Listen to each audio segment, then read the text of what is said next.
Hi, friends. Welcome back to the second episode in an 8-episode series of our relationship chat.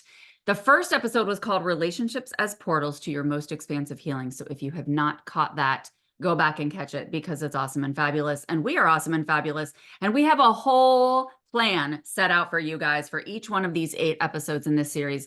And today we're going to be talking about normalcy in relationships. And there isn't any normalcy in relationships, FYI. So we're about to talk about that. But we're also going to talk about some of the nervous system patterns that can show up that kind of distort this definition of normalcy. So I guess the first place to start is like, there's no such thing as normalcy in relationships. And I know one of the things that you were talking about, Katie, when we first started talking about this topic was like societal norms. Yeah, I know. I feel like it's a big spoiler alert to be like, normalcy doesn't exist in relationships, right? Because when we are taught and shown through society norms that there's a certain way to act or be or feel or do, and when we chase those type of hits, it's where we think that something's wrong, right? Like, based on how we were shown a relationship was meant to look like, I put that in quotes, like meant to look like, right? We then have our own relationships as we grow and get older and experience new things. And so if that doesn't meet that same template, we think that something's wrong. We think that something's broken, that it's false, or that it's not, that's just not true, right? Because that's what we were shown or taught or told it was supposed to look like.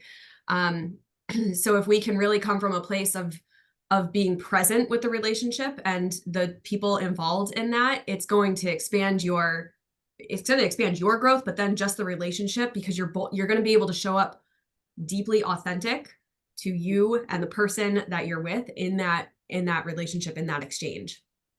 Yeah, I love that. And you know what it makes me think of? It makes me think of doing couples therapy. You know, I've been a therapist for 20 years, and it makes me think of when I would be working with couples. And one of the first exercises we would always do was the relationship inventory, which I think was from Harville Hendricks. I'm pretty sure is where I got that one. But it was really about identifying your ideal template for a relationship. Now, in this one, it was particularly talking about intimate relationships, but this can apply to any relationships. And it's not just, you know, what is my ideal relationship when I separate any idea of who that relationship is with.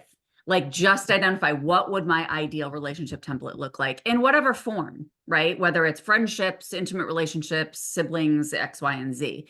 But then there's also what you kind of called attention to right now, which is also, what is my ideal role in relationships? What is, like, how do I desire to actually show up in a way that makes my nervous system feel relaxed, in a way that makes me feel nourished, in a way that makes me feel also expanded?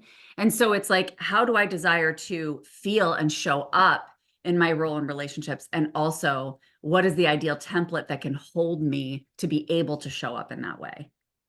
Yeah, it reminds me of one of our conversations we just had this past week, where I was in a relationship with somebody that just, it irritated me, right? And it spiked that frustration. And you you so easily like zoomed me out to be like, what if it's just energy, right? Like, what if it was just the collective, or what if it was a client, or how would you have responded differently? Like, what hat can we put on? Can we put on more of that compassion hat, right? And I think that's part of the template, that just because this relationship existed way before I became spiritually awakened, right, doesn't mean that I can't shift into that different role, that I can't still hold space with deep compassion and kindness and love, even though there's some things that are triggering my nervous system right now. Like, what really helped defining what does that template look like for me in and it helped me, like, through our conversation, I've taken some time just to reflect back on that. It's like, it's not just about that one relationship. It's really about the template of me. How do Yeah. I want to continuously show up, right? I want to offer compassion and love and kindness to everybody, but why is it that I'm emotionally attached to, certain relationships in my life that I can't get beyond that, right? I want to just immediately be like angry and frustrated and not see the good, right? So it is about creating that template of, who do you desire to be? How do you want to show up? And creating from that space to then take you into all the other relationships. Right. And I love the way you brought that up because it's really about focusing on who do I want to be and how do Mhm. I want to operate with other people. And I think you and I have talked about this too, just in terms of like over the course of our friendship, the number of relationships in our lives in whatever form, again, that have shifted form, that have transformed, that have maybe left our lives, that have entered our lives, right? Like this is normal. This is how things go as we operate in cycles as human beings. And so it's like not making anyone wrong in those situations. Everyone gets to be exactly how they are. Everyone gets to feel exactly how they feel. You know what I mean? And So so true. in that, it's like, okay, they get to feel, I don't have to make anyone else wrong for me to feel like I'm choosing my template, like I'm choosing the way I desire to show up. You know what I mean? And so I think that's really important is when we take, and this is on the heels a little bit of what we talked about in episode 1, which is like when we take that full responsibility for our emotional experience and we don't outsource what other people desire for their template that might conflict with ours, we don't have to make theirs wrong. And we get to say, I totally see that. And I totally appreciate that. This is my template. And this is how I know I desire to show up so that I'm at my best. And therefore, you're not outsourcing your power, your love, your validation that your template is correct. It's just like I just know because I feel it in my body. Exactly. And that template is how you're going to create your boundaries and your values. And that is how that's how you're going to continue to show up. It is a way of being, right? And I think the other part that as you were talking, I was like, I don't think this gets talked about nearly enough when you're on like this healing awakened path is that people come in and out of your life all the time. People that have been present in your life since day one might change, right? Or new people are going to come in and like that is just a natural part of the cycle that we're in this earth side living, right? Like they're meant to come into our lives for a reason and they're meant to leave and they're all here every relationship, right? This is how it is that expansion into your soul's deepest embodiment because every relationship, everything is here to teach us something. And so when you were talking about that, it's like, yeah, you can stand firm in that template, knowing that your boundary is set, not having guilt or shame for feeling that way and having that really clear. I feel like a box, but it's your template. It's free to move how you as you move and as you change and shift. But knowing that um you're just able to hold you true and that by you staying truthful and authentic to you, it brings in the people or it helps the other people exit, right? It comes back to that Yeah, and you alignment know of what? I authenticity. really love this so much because it brings in a couple things for me. I mean, I think that one of the things that it reminds me of is this idea of trusting, right? Trusting God, trusting the universe, trusting source, that it's always going to be this or something better. So, like you said, like almost helping people exit, like giving them permission. Please, I want you to be in your highest joy. I want everyone on this planet to be in their highest joy. If that doesn't include me, I might have some human grief about that. I might have some human feelings about that. But you know what? Like, please go do you. Like, I want more joy. And I know and trust that as you do that, and as I step more into that, I'm going to welcome people who activate me even more that I could have even imagined in my mind. And the other thing this brings up is so funny. This woman who was in my vitality program like a year ago, and she ended up booking one of her one-on-ones like later on, a couple months after the program. And we were talking, and she said something really brilliant. She's such a brilliant intuitive. And she said, she was like, it's just so funny because when we really embody divine perspective and see things from divine perspective, there's so much on this earth that just seems so silly and irrelevant, right? Like she's like, if you think about it from God's perspective, it's like, okay, so I brought you this partner for 20 years, or I brought you this friendship or this sibling or whatever it was for this amount of time. And that contract is now complete. Right now, that contract is complete, and I have a new project for you, Laura. Like, God's saying, here's another contract. And this is really fun and it's really expansive and it's really gonna, blow you wide open. And I'm just like, okay, cool. Like that sounds fun. But we get all into this like gripping and like, but no, but I'm supposed to be in this forever. And and it's just like, why? Like, why are we grip? Why does this have to be forever? Like, And I know that we have those attachments. That's one of the things Jay Shetty says in his book, Think Like a Monk. The number one plight of being human is attachment. And I completely agree. Attachments to so many things, to our phones, right? To objects, to our health, to our children, you know, so many things we have attachments to. And when we grip, then it's like that energy doesn't have room to move through the fists. I'm making fists right now, right? And it's like, and when we can just look at it as truly a soul journey, we can say like, okay, I honor that I'll have human emotions because I'm human and I know my soul chose that, but it's also like, okay, like this is just my journey. All right, I'm ready for what's next for me. That's a wild concept. It really is, and that's going back to those societal norms. We're taught that things are supposed to last forever, or that when you make a decision, it's that forever. No, right? Like you get to change your mind. It's okay to do that. You get to, as you learn more about yourself, you get to choose, right? You get to continuously show up for you every single day. And so, yeah, that human sauce that we can get caught up in, those are the societal norms. Like we get to change that. There is nothing defining us. There are no rules that we have to play by. Creator of your own reality, which Totally. is why I think it's so important to bring forward this nervous system conversation, because I think this can get muddy with the nervous system. Because when we talk about societal norms, the other thing that becomes a norm is nervous system responses. Is like our nervous systems are wired from way, way, way back when to keep us alive, right? But what we don't realize is that we're actually here meant to parent our nervous systems into a new way. Right. And being like, I get it. I understand that, like, you want to protect me from this potential bear that you think is coming at me, but dude, we're fine, you know? And so it's like kind of teaching the nervous system that we're in a very different place now from an evolutionary perspective than we were previously. Yeah. And so we don't have to sit in that survival instinct all the time and have our nervous systems be in hypervigilance. But I think that what happens is we get so patterned, not only from our history as human beings, but our history in our childhoods and our history in our ancestry and our history in past lives, if you believe in those, et cetera. And so what you have to realize is as you choose to be the creator, as you choose to create these new ways and your new template and all of this, your nervous system is shifting around that. Your nervous system is shifting. And sometimes in those moments, we then chase the dopamine hits to kind of activate the nervous system and keep ourselves like, you know, in this space of, but wait, I need the external validation because that's where I've always anchored, right? And so it's like you start making these changes and then you get this anxiety or you get these freakouts and you think, wait, I'm doing it wrong or this isn't the right way. And it is the right way. You just have to allow your nervous system to have a tantrum. Yeah, I was just gonna say, like, we've had so many conversations, especially recently, about like, have you just tantrum that out? Like, can you just go stomp your feet and shriek and like listen to the music from when you were that age and just like let yourself feel the feels, right? Like, let yourself just totally be pissy about it.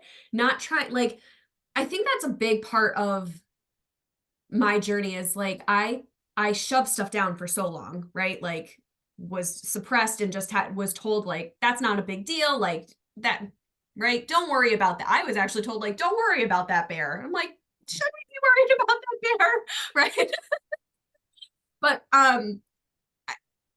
I forgot my train of thought here. I was like we shove stuff down, and I think a big part of my healing is like, can you just acknowledge that you might be feeling anxious, depressed, pissed off, like total rage? And can you hold it for that space? I think we talked about this in episode 1 too, where it's like emotions are like 90 seconds. It's our attachment to them and the stories that we make from them that make them last so much freaking longer, right? So can you just like tantrum? And like this week, I don't even remember what it was about now, but like I allowed myself just to sit with it. I think I spent like 10 minutes and I was like, okay, I'm good. Like, instead of it just, but I was holding on to it for days before. And then after I was Yes. like, wait a minute, I just needed to do that. Like if I had taken that 10 minutes 4 days ago, would this have all like, could I have experienced that dopamine sooner? And we make it so much bigger than it needs to be because really it was only 10 minutes. And that's what happens. I do the same thing. You and I have a very similar pattern in this way where it's like, whether we recognize it consciously or not, when we are not sharing what we're feeling, when we have trouble moving through it, there's shame underneath that. There's shame and there's an unspoken judgment of ourselves that we're in that. And shame always dissolves when it's seen. And so just being open about it and being like, hey, this is how I'm feeling. In fact, you did that the other day when you were just like, hey, I noticed that I'm avoiding reaching out to you. And I just wanted to tell you that I'm in a funk and I feel like shit today. And it's like, you didn't even need anything necessarily. You just wanted to be seen in that. And I was just like, I feel like a sister, right? So I think that's really important is when we own that and you allow yourself to hold that without making someone or something else wrong. Right. Even if they're objectively wrong and you can get 20 people to agree that this person's being a douchebag, right? It's like, okay, they might be a douchebag or they might be a shithead, which is what I call shift heads, right? Because they help us shift. See what I did there? But anyway, and so when we end up shifting like that, it gives us so much more self-mastery, right? So much more self-mastery. And this is the space from which you can create a reliable template for your relationships, for your role in relationships, because this is the reason we're bringing up this stuff around normalcy and the nervous system together is because that template definition is going to be distorted by your nervous system patterns if you're not willing to be with them, because regulating the nervous system doesn't mean that we're all zen and oming and calm and cool as a cucumber and nothing ever activates us. It means that we are capable of holding the entire spectrum of emotions that shows up regardless of what cycle we are in our lives. That's the biggest shift. When I was talking about suppressing emotions, I really thought that was a big nervous system shift for me. I believed that I could only feel the calm, zen emotions. And anytime I didn't, like if my children activated me or something else activated me, that I was like dysregulated. And it's like, no, like that's the beautiful part. Like I can hold that emotion and I can come up with that template, right? And now I'm okay with raging and having a tantrum, right? And obviously there's still some part of it because I held on to it for a couple days extra, right? There's still some part of my template and my nervous system misalignment that not even misalignment. It's just that's where it is right now, right? And it'll come into harmony when it's meant to, when I've learned that, when I've integrated it, when I've taken it and shifted it, right? And I think go ahead. I think what really helps me in that situation too, and really allows me, I think it anchors me internally instead of anchoring other people, which are these dopamine hits we're talking about, where we're anchoring other people and external validation and all of this stuff for other people, is this knowing that when these intense emotional responses come up, when these nervous system patterns come up that I'm holding space for, I know what that is. Like, I know that that's me shedding an old way. I know that that's me releasing an old pattern. And why? So that I can open up space for a new one, so that I can elevate to receiving a higher level of possibility and opportunity. And that excites me, and that nourishes me, and that makes me feel proud of myself for being so receptive to welcoming in the next version of myself. And so I think that's a really, really bolstering piece for me, because it helps really release that judgment and that shame and that confusion, and bringing the mind in and that attachment around what's wrong and what's happening. Like, we don't have to attach stories and meaning to all this stuff. You can look at it as just a nervous system activation and I'm holding it, and keep it that simple. You can look at it as, yay, bring it. I am shedding, baby. I am so ready. What do you got for me, God? I can't wait to see what's coming. I think that's what both of us, and I think that's what both of us do for each other. We help zoom out a little bit to be like, you're just shedding. Like, let's not make this into this big, ridiculous story anymore. And it's interesting because I think that's where we do go to external validation, if you will. Like, we go to those relationships to help us zoom out, but we're not going out to them for the validation of the shame or the guilt or whatever feeling, emotion we're feeling. We're going to those external things to help us expand our perspective and to see it in a different way. Yes. And help us get out of, I got to do this just to survive. It activates the shift. You know what it is? It just activates the remembrance. It's a reminder of the remembrance of like who you really are at your core.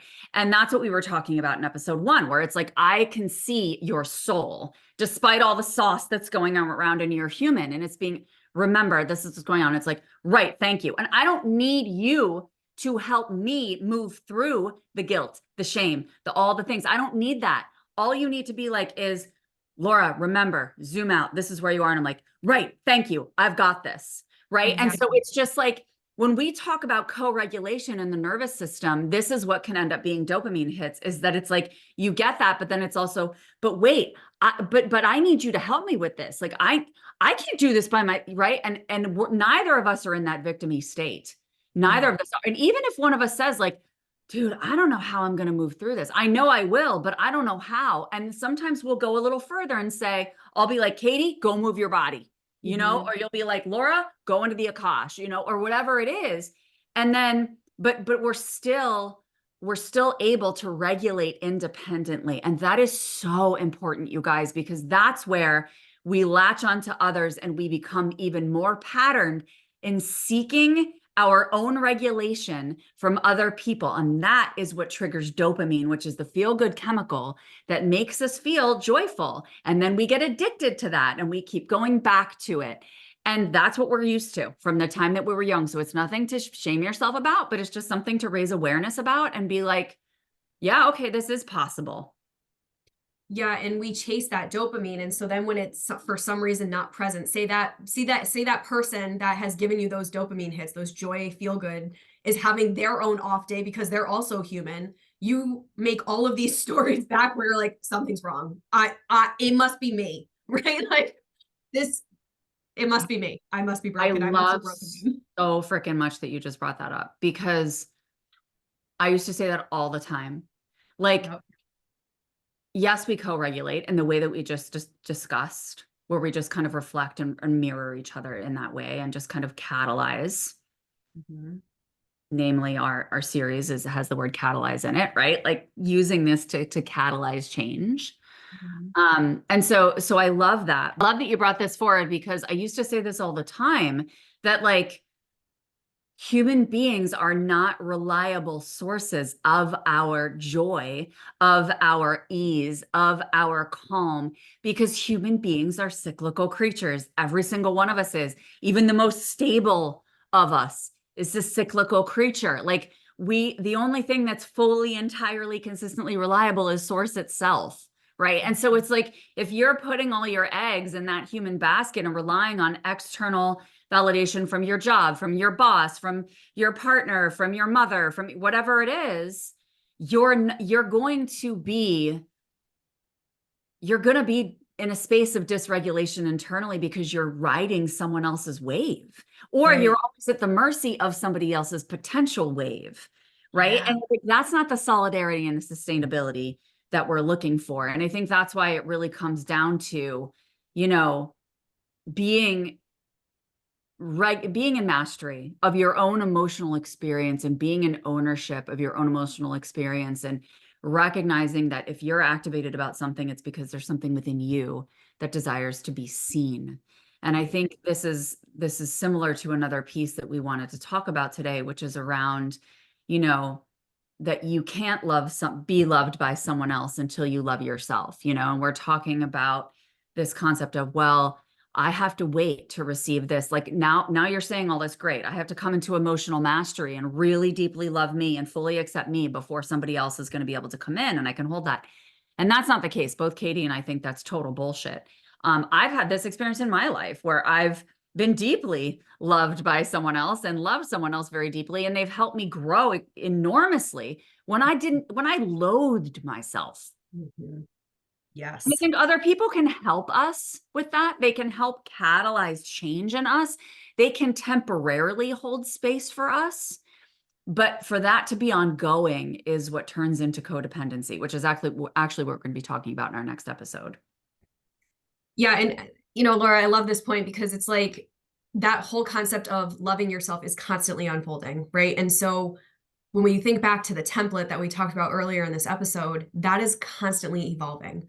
And it's going to bring in those people who can help grow and expand you. And it's going to allow that ever-changing love for yourself to continue to open.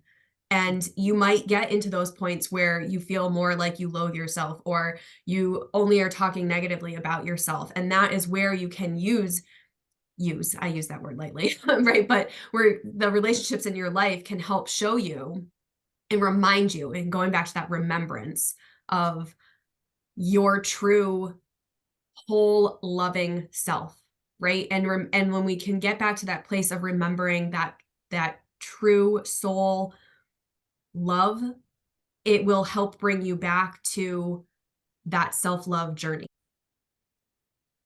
Because at the end of the day, we can go in and out of feeling like we love ourselves, right? Like we can go in and out of that. And that's a process that's always unfolding. For me, for all of us, it's always unfolding. And we're kind of gradually returning to this remembrance of who we are. And so the fact is, there is going to be people who love us. There's always going to be people who love us over the course of this lifetime, whether they're physically present with us or not. There's always going to be people who love us. And the fact is, it's recognizing that all the love that comes towards us from whatever source is always from source. It's source's love coming through other people.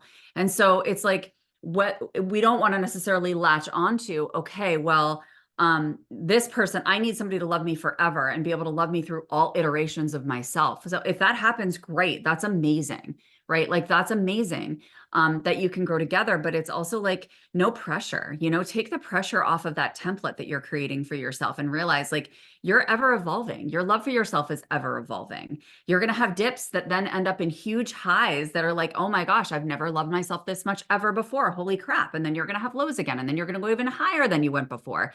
And so it's, yeah, having people that can follow you through that, but not latching onto needing one person to follow you through that entire process, and realizing that regardless of where you're receiving your love from, whether it's multiple sources, whether it's the same person, it's always coming from source. And I think that when we look at it that way, then there's less pressure on these human relationships to provide us with what it is we feel we need to fulfill that template that we've created for ourselves.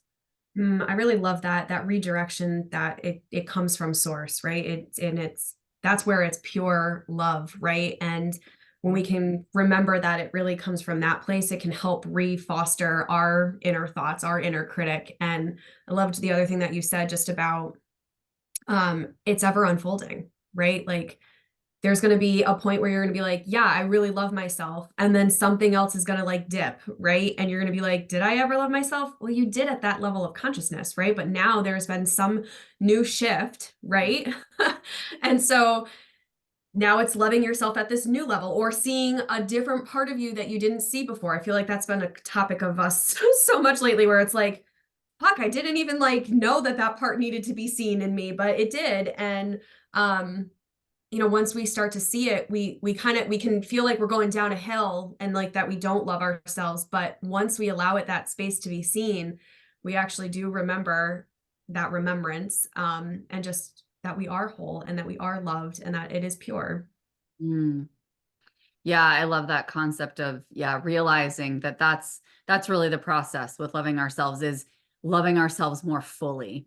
It's not Yeah. like you fall out of love with yourself with those dips and then you come back. It's just that you're getting to this higher level of consciousness. You're invited to love yourself even bigger. God is expanding your capacity to love even bigger, loving yourself and loving other people. And with that, more of you is going to be seen. And it's like, okay, can you hold that too?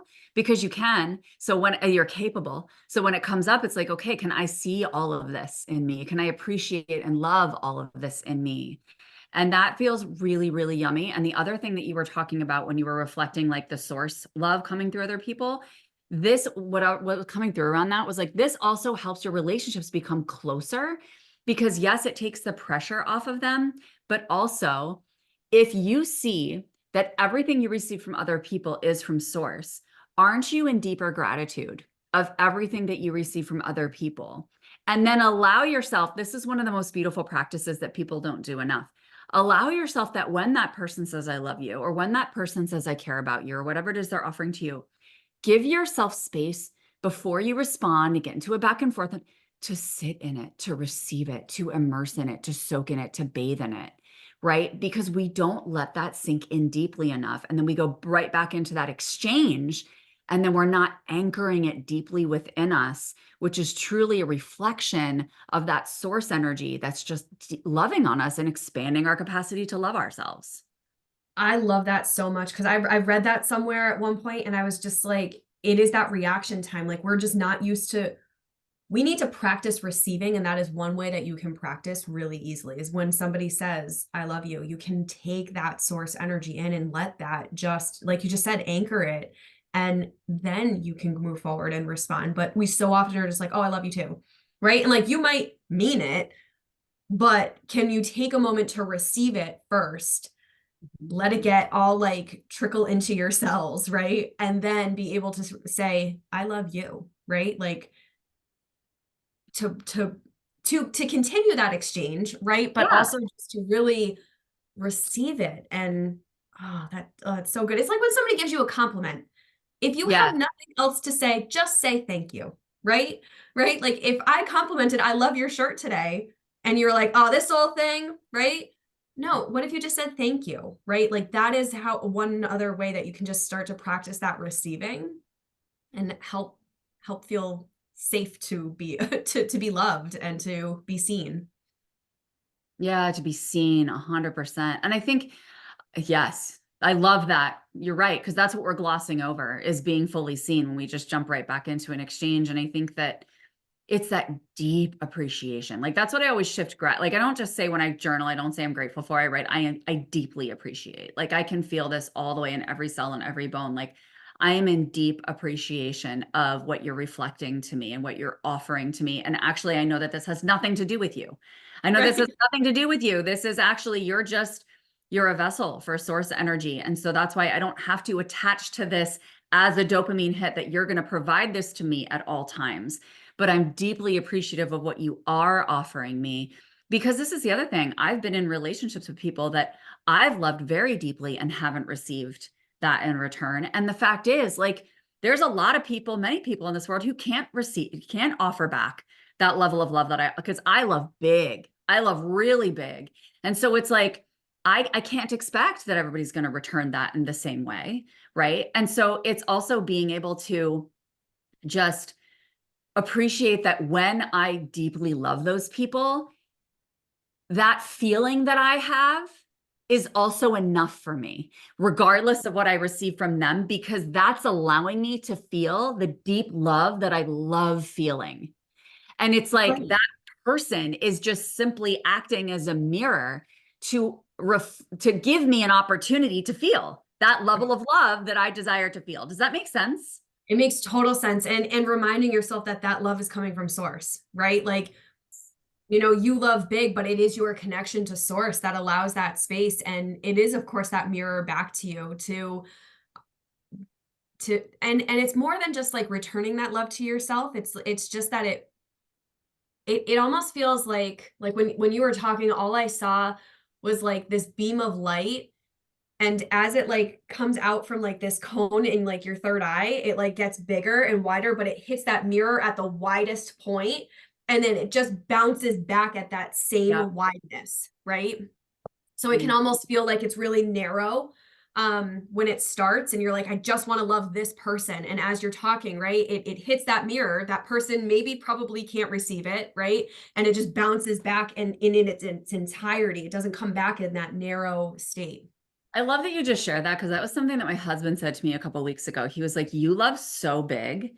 And he's like, "It's wild because when you love and somebody is willing to receive it, you love more, Yes. give more." And so that's what you're talking about. Like it starts narrow, but that's the vibration of love is that as we share it, it expands. And given love is never wasted, right? Like I can give to you and you can be like, I'm not in a place to receive that today, but that's going to bounce off you and it's going to either reflect back to me and expand and then it's going to extend into the universe, right? Or it's going to bounce off you and somebody else is going to like it's always given love is always received exponentially, right? And that's what my husband says. He's like, you are an exponential lover. Like you love, and then somebody receives it, and then you love bigger, and it just expands and it compounds. And I think that's the feeling, that's the process that's happening when we're expanding this capacity to love ourselves. So this was a bigger conversation than I even thought it was going to end up being around this. But thank you guys for sticking with us and listening. And we're always open to receiving your reflections. You can reach out to us. You can share this to your story and tag me at Emerge Healing and Wellness, or you can tag Katie at, is it the Katie White? The Katie E. White. That's what I thought. I knew I was missing an E. The Katie there's E. no E. White. Yeah. So you can tag us on Instagram or Facebook and just, or just reach out if you want to share a personal story. But we're going to be back next week with another episode talking about codependency. So obviously there's going to be little overlaps in these episodes since we're talking about the same theme overall, but definitely go back to listen to episode 1. Stick with us and keep your eyes peeled for the next episode. Thank you so much for being here, and we will see you very soon. Bye, friends.